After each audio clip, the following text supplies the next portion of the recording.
podcast where Nick does the best part. Hi, my name is Andrew LZ, and I am one of the hosts of the Was podcast. The other host is Nicholas Irvin. He is off this week. Sorry, this episode is also late. It's because he was off. We were kind of trying to reschedule this, but it just never happened, and Nick's trying to get some rest, and I think he deserves it. So, let's talk about this week. Okay, this week I've seen a couple things that I'd like to go over. I've seen the movie Backrooms, which is directed by Kane Parson. He is 20 years old, so if you feel bad, it's okay. He's been working on this for a couple years now, and I'm proud of the kid. He's 20 years old, and he's looking at a $70 million opening weekend, which is great. I've seen the movie. It is interesting, and I'd like to actually talk about Backrooms a little bit. Before I saw the movie, I felt, and I've watched videos of Backrooms. I've watched some videos of Kane Pixels on YouTube. So I've watched it, and the videos are very unnerving. They're meant to be, but I've never really got it. And this movie kind of goes further into it, especially a little bit of the lore of it and what Backrooms actually are. It doesn't really explain the origin of it. It says kind of what they are. It's a guess of what it is.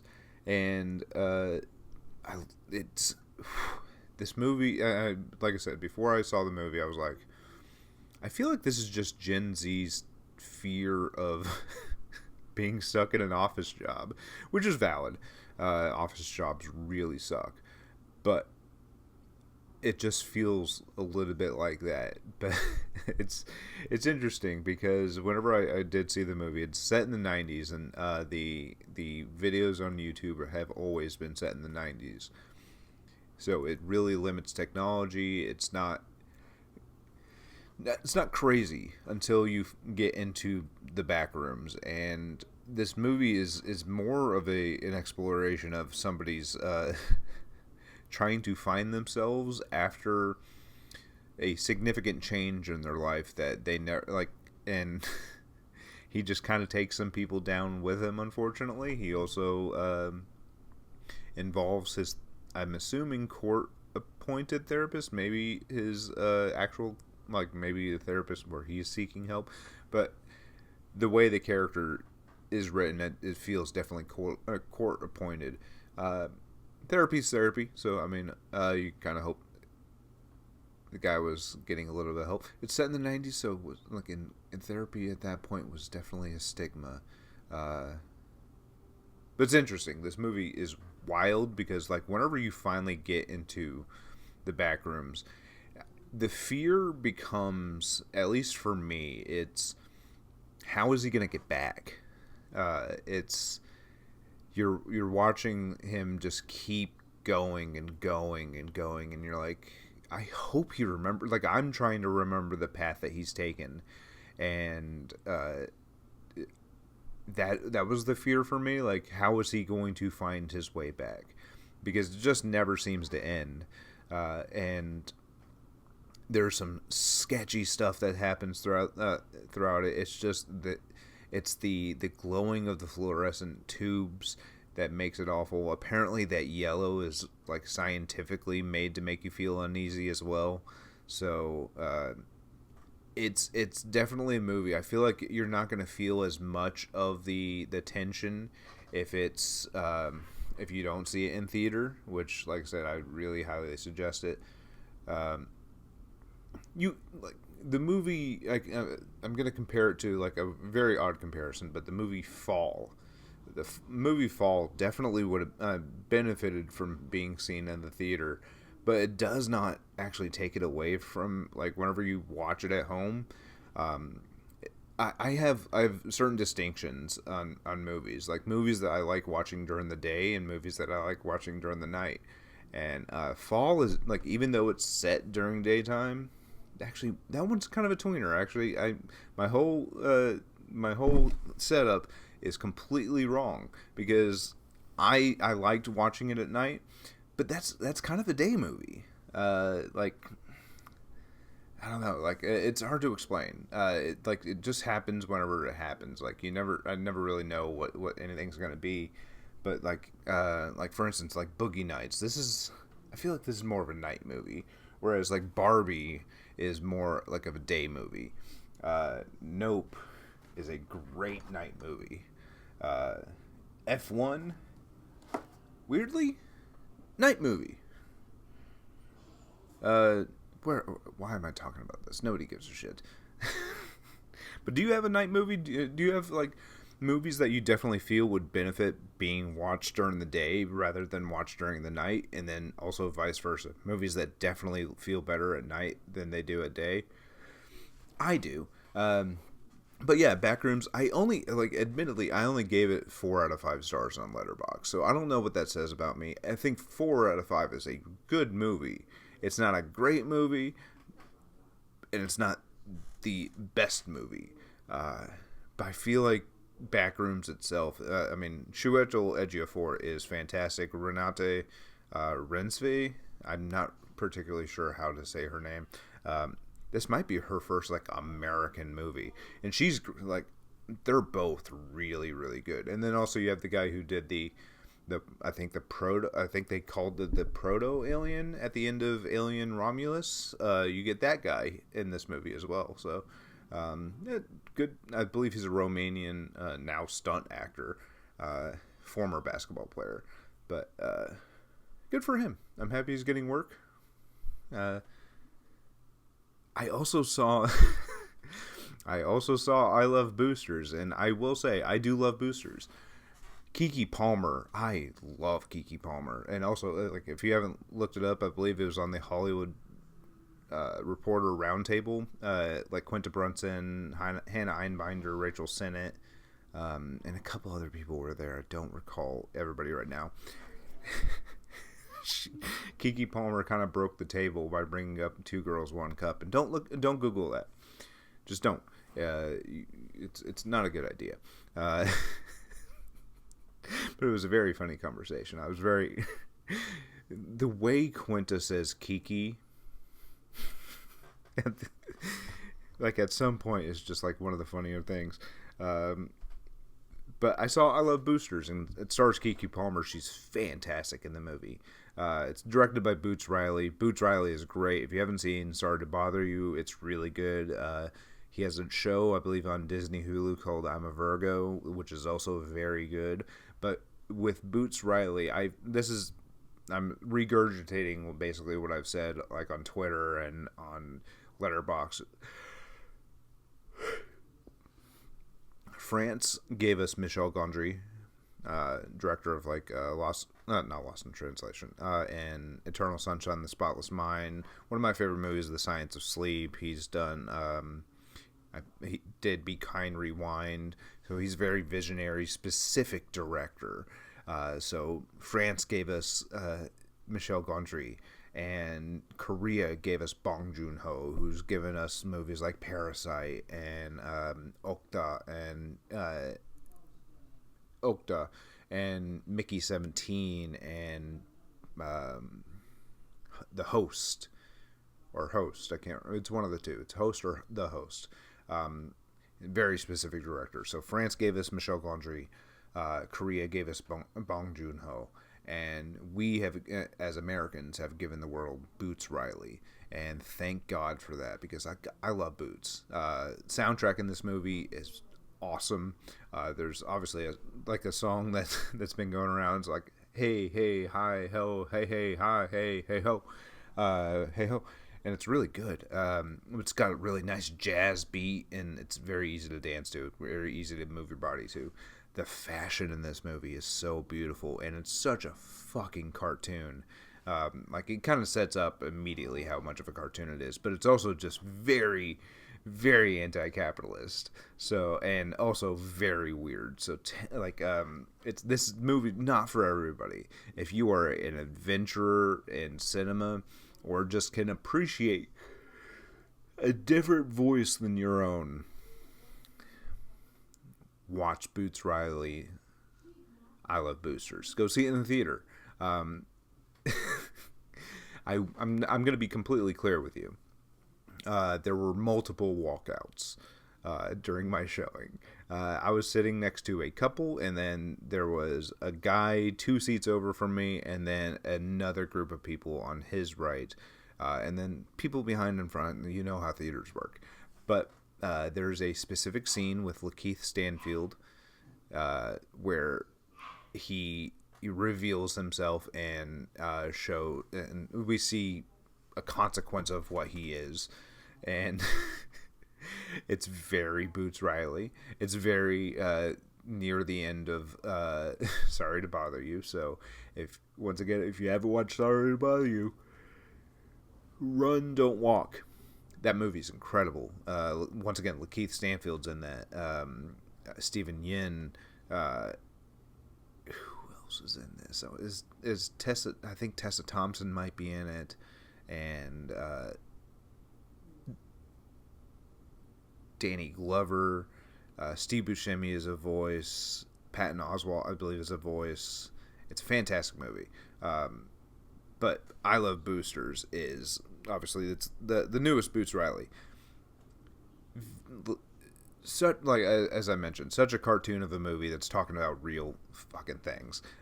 It's talking about stolen culture. It's talking about stolen IP, stolen ideas, and what's it called? Whenever you run sweatshops, whatever that is, I can't think of what it is. Whatever that is. It talks about that. It talks about wage. It talks about safety in the workplace. It's incredible. Like, as I mentioned, if you are an adventurer or willing to experience another voice, go see Boots Riley's I Love Boosters in theater. Go see it. Go see it. Even if you walk out. And then that was the first time someone walked out, was with the Lakeith Stanfield thing. And then there's one thing about like $100,000 suits that gets revealed with like 20-30 minutes left in the movie.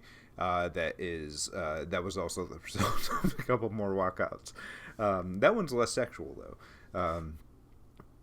I gotta say, I love what Boots Riley does with like a lot of, like, and you're gonna hear this talked about a lot, but practical effects. When I'm talking about with Boots is there was claymation, there was stop motion, there was miniatures, there was just so much happening in this movie, and it was so cool. It's just cool to see. It's cool to see such an artistic movie like this movie, because it's very artistic. Who else is it? Taylor Page is great. Naomi Ackie, she was in Mickey 17. Taylor Page, I remember her in It, Welcome to Derry earlier this year or last year. Demi Moore's in the movie. I did see my boy Adam Devine. I say my boy. I'm an Adam Devine movie fan. I own the movie Jexy, for fuck's sake. Okay, I'm an Adam Devine fan. He shows up for like a scene, like a clip. Don Cheadle's in the movie, fully maked up. It's such a character. It's such a cartoon. Jason Ritter. I love Jermaine Fowler being in the movie. Big fan of Jermaine Fowler. I've seen a lot of Jermaine Fowler lately because I've watched a couple of his movies that he's appeared in. I watched Eenie Meenie with Samara Weaving, which is a pretty decent stunt movie. And then also he's in Only Murders in the Building, which I'm watching right now, which he's the new doorman in, I believe, season 4.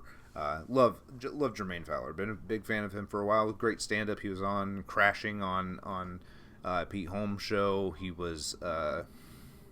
He had his own show on CBS with what's his name? Got nominated for an Oscar for Fabelmans.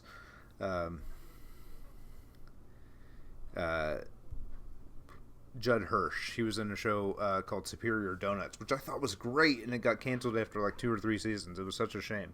But Jermaine Fowler's in the movie. Go see I Love Boosters. I also I'm going to talk about it again. It has officially become my favorite movie of the year. It has topped They Will Kill You. It has topped Project Hail Mary. Obsession. I've seen it 3 times in theaters. I saw it twice before the hype. Obviously, I talked about it last week, and then after the hype, I finally went and saw it with like dude. I went and saw a pretty crappy, like, because you got to support independent horror. Obsession was an independent horror. I think I saw a movie that cost more than it. That's an independent horror, and that movie was garbage. But I gave it a shot because you got to support indie horror, because it could have been the next Obsession. It could have been. But it wasn't. It was Corporate Retreat. It was not good. There was a scene with a syringe that's one of the dumbest things I've ever seen. And I gotta say, I think my favorite one benefit of the movie Corporate Retreat is a person's last words are, "I can't hear." And actually, you know what? No, let me get into Corporate Retreat before I get into Obsession, because I love Obsession. But I gotta talk about Corporate Retreat. It has Alan Ruck in it. It has, I don't remember anybody else in that movie right now. Kirby Johnson, but she, like, I remember her because she was in, like, The Possession of Hannah Grace or something. Odeya Rush. Odeya Rush is in it. I only really knew her from Goosebumps. Sasha Lane, who I like. I like Sasha Lane. She's in the movie, but it's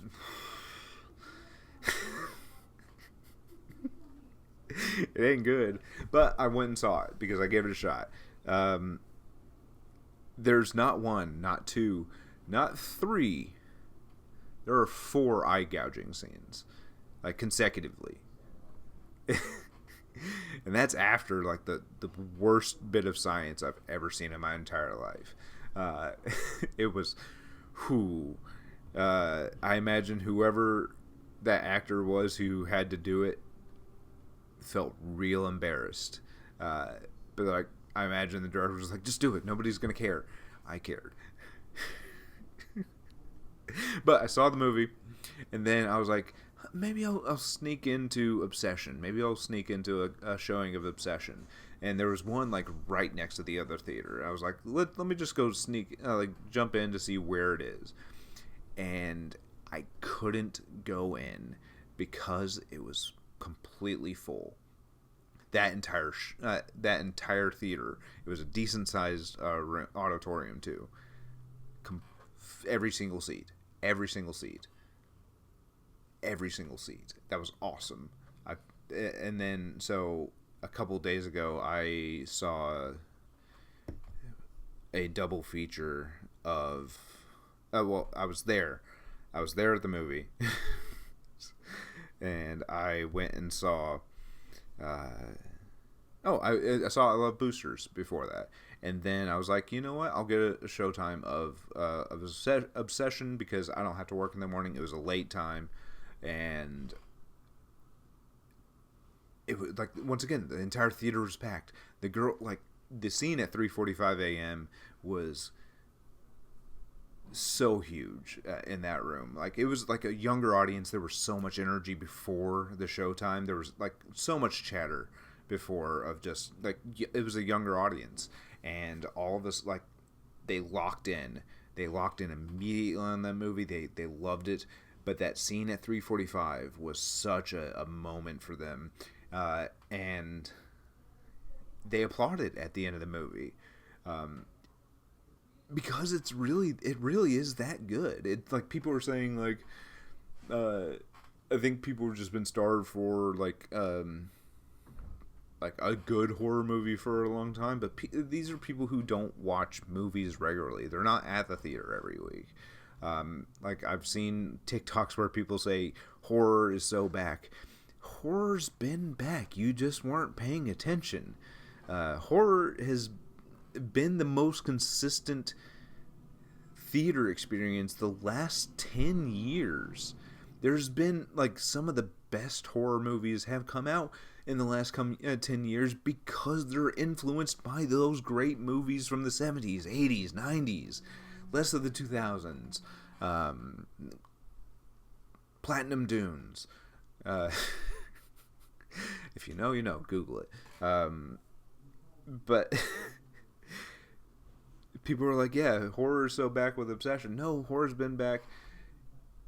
Indy Navarrete is a huge star in the making. Curry Barker is a huge star in the making. His buddy Cooper Tomlinson, once again, I mentioned it last week, is a producer on the movie. He's part of That's a Bad Idea, the team with Curry Barker.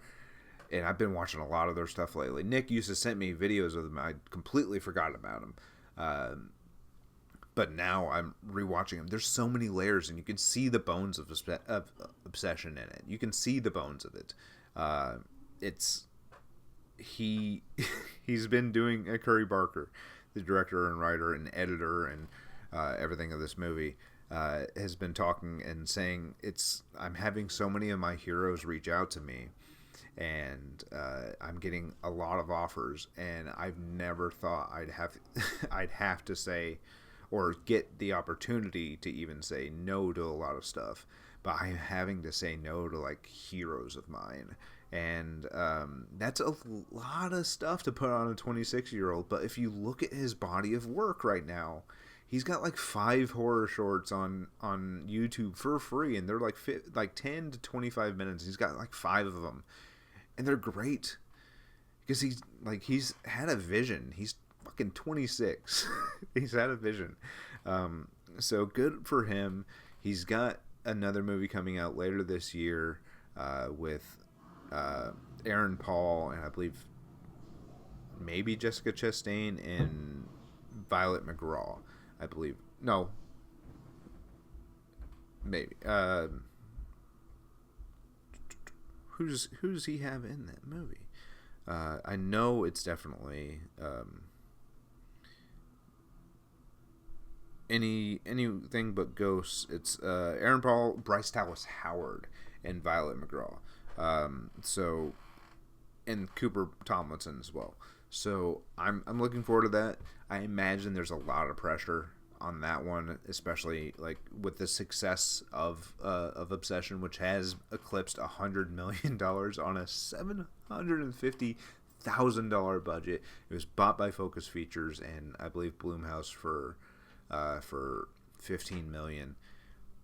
It's genuinely, I will say, it's going to go down as a top 20 horror of all time, maybe. I mean, that's huge saying, so I'm probably wrong, because there's probably definitely 20 horror movies better than it. But consistency.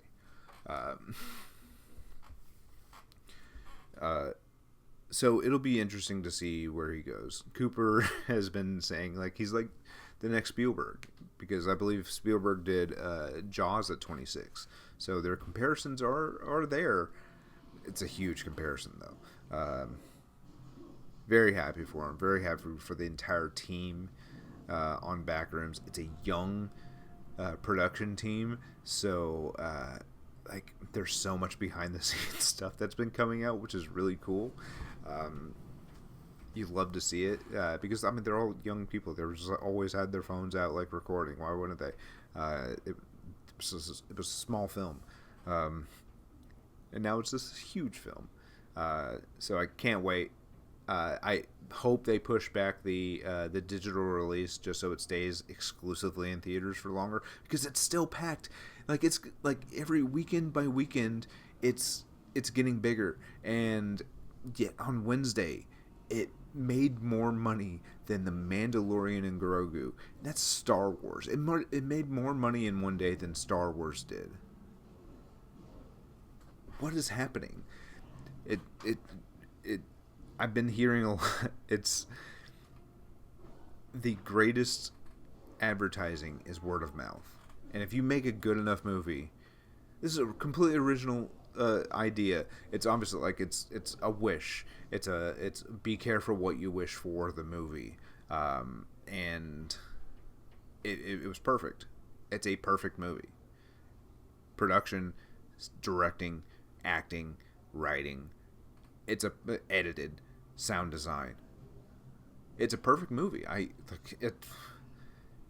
How do I put this above like movies like a lot of the Nightmare on Elm Streets and stuff like this. How am I making this a 5-star, like 100% movie over giant IP?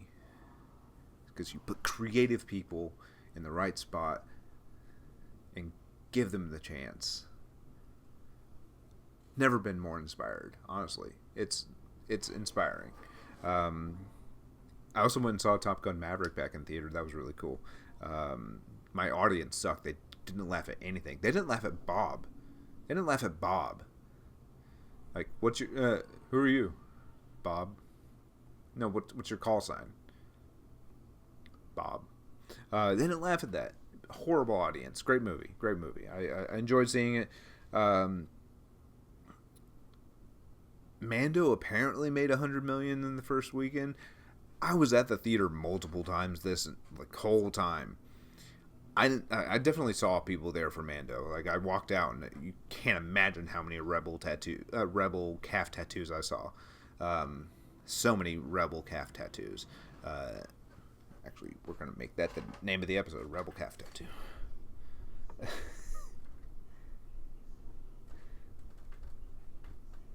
I don't know. That makes me laugh. Okay. Nate Bargatze has a movie coming out where he's married to Mandy Moore. He's got 3 kids. I've met Nate Bargatze one time. He was actually very nice. Like, I met him like right before he blew up. I was working kind of at a show in Phoenix that does not exist anymore. I really missed that comedy show. This Week Sucks Tonight. It was at the old location too, and at Crescent Ballroom, and I wasn't working. I was just there. But I'm friends with the people who ran it, and I'm just standing there at the bar, and I know who Nate Bargatze is at this point. He's not like a household name yet. I know who he is, and I just see him walk. And because I was a comic at the time, I knew all the comics. Like, if you were at Stand Up Live, I knew you were there. And I saw him walking. It was just really weird, right up to me, and I don't know. It was really cool. He was really nice. But he has a movie out called The Breadwinner, and I think my favorite review of it is inoffensive to the point of total boredom. It's a great advertisement. I started watching. The Burrows is on TV, and there's also Widow's Bay is on Apple TV Plus. I started watching that. I need to continue on that, but I need to start the Burrows. It looks really weird. I think the end of it, so I'm kind of already spoiled on it. But yeah, I don't have a ton this week. I was really hoping Nick would be here. He's not. I totally understand. Work's been crazy. He's just got back. He's kind of catching up. So we don't judge. I always tell Nick every single time, take care of your family first. This is just a stupid podcast. Your family is so much more important than this damn thing. And then the last thing I'm going to bring up, Alan Ritchson, famously, I wish Nick was here for this, Blue Mountain State, and then obviously he's in Reacher now on Amazon Prime. He just got a 3-year first look TV deal at Amazon. So good for you, Alan Ritchson. I love the dude. I've actually, I DM'd him a long time ago and he used to reply. It was like right when Blue Mountain State, the movie, was coming out. So it was like, he was really kind of getting some of the, trying to do some of the engagement, but he was also, once again, very nice. He was very polite. I enjoyed my interactions with him. So and also he happens to be a pretty good dude. If you look at his history, he's a pretty good guy. So happy for him. Yeah, it's really cool. If you like the image of Alan Ritchson now, if you were to look back at Blue Mountain State, it would be a completely different idea of him. You might think differently of him now, but you also have to keep in mind that dude was just game to do anything, and he was insane on that show. And then Colbert, his show ended, so the next day he did public access in Michigan, and it was a compelling like hour and 10 minutes of television. Jack White was there. Eminem like did a video for it, and then I don't remember who else. Very fun. Once again, it would have been cool to talk to Nick about it, but remember, family first. My name is Nick. I'm not even going to edit that out. My name is Andrew. Why would I ever say my name is Nick? My name is Andrew LZ. He would be Nick Irvin. You can find the show at... you can find Nick at Superman's _ Papa on Twitter and nirvin23 on Letterboxd. You can find me at Andrew LZ and AndrewLZ.com on Twitter, Instagram, TikTok, and Letterboxd. You can also email the show. It's wasthisapodcast@gmail.com. And if you could please like, share, subscribe, follow the show, and please leave a review. Anything and everything helps. I would really appreciate it, especially on these solo episodes. It would make me feel really nice. Yeah, I'll see you guys next week.